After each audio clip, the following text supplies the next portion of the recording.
Magandang araw sa lahat, welcome po ulit dito sa atin channel ang Biyahe y Komida. Maraming salamat sa lahat ng nag-subscribe, indeed.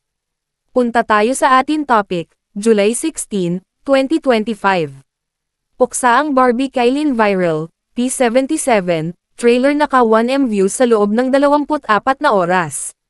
Ramdam na ramdam sa reaksyon ng viewers na #giving na agad ang mga eksena sa pinakabagong revenge drama ng GMA, View Philippines at Korea Zion Studios ang Beauty Empire. Nag-umpisa itong umere sa GMA Prime noong Lunes, July 7, at talaga namang tinutukan at naging usap-usapan agad ng sambayanan. Tinalo pa nga nito ang katapat na programa. Umpisa pa lang, pinatikim na agad ang viewers ng puksaan nina Barbie Forteza bilang Noreen Alfonso at Kylie Alcantara bilang Sherry De Jesus. Ipinakita agad ang ilang eksenang kinunan sa South Korea. Pasabog ang pilot episode kung saan sa isang engranding event agaw eksena sina Noreen at Sherry. Pati nga ilang sikat na personalidad gaya ni Cristal Bello, ay may cameo appearance. Pero wala silang sinabi sa moment ni Rufa Gutierrez. Natagpuan lang naman siyang walang buhay sa mismong event ng kanyang empire na Velma Beauty. Bakit kaya si Sherry ang itinuturo ni Noreen na salarin? Sino nga ba ang pumatay kay Velma? Say ng isang netizen, nandito na ang kapuso primetime princess na si Barbie Forteza at ang primera kontrabida na si Kylie Alcantara. Aabangan ko talaga to. Ang ganda ng story at sasakit na naman ang mga ulo natin kung sino ang pumatay kay Velma played by one and only Rufa Gutierrez. Dagdag ng isa pang fan, excited na ako sa storya ng Beauty Empire. Huwag palampasin ang mga kabang-abang na mga eksena sa Beauty Empire, Lunes hanggang Huwebes, 9:35 PM sa GMA Prime. Trailer pa lang, patok na agad sa madla ang upcoming mind-bending horror film ng GMA Pictures na P77 na pagbibidahan ni Barbie Forteza. Sa loob nga lang ng 24 na oras, umabot na ito sa mahigit 1 million views across all platforms.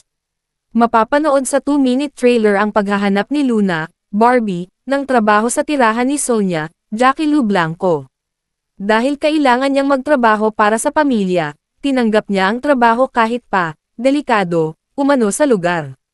Ipinarating ng ilang netizens ang kanilang excitement na mapanood ang pelikula. Another quality horror movie from GMA Pictures. Yung sigaw ni Barbie kakakilabot. Parang ang daming layer ng palabas na ita, exciting. Nakakatindig balahibo. Dapat may kasama pag nanood nito. Mapapanood ang P77 sa mga sinehan simula sa July 30.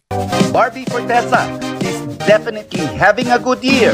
Career-wise, nakakadalawang malalaking proyekto na siya halfway through 2025. Kabilang dyan ang pinapangarap niyang suspense horror film mula sa GMA Pictures na P77 na ipapalabas sa July 30, a day before her birthday.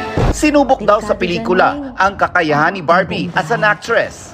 Sumabay pa ang shooting ng pelikula habang ginagawa ang Pulang Araw, isang proyekto na nag-demand ng maraming emosyon mula sa kanya.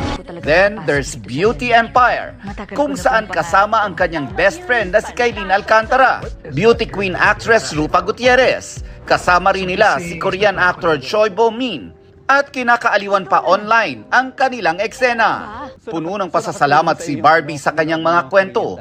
Natutupad daw kasi ang kanyang mga pinapangarap lang noon. At yan ang ating latest showbiz chika update for today. Huwag kalimutan mag-subscribe, click the notification bell for more showbiz chika updates, like and share the video at suportahan po ang ating Facebook page. Maraming salamat sa lahat ng nag-subscribe indeed. Magandang buhay sa lahat, adios!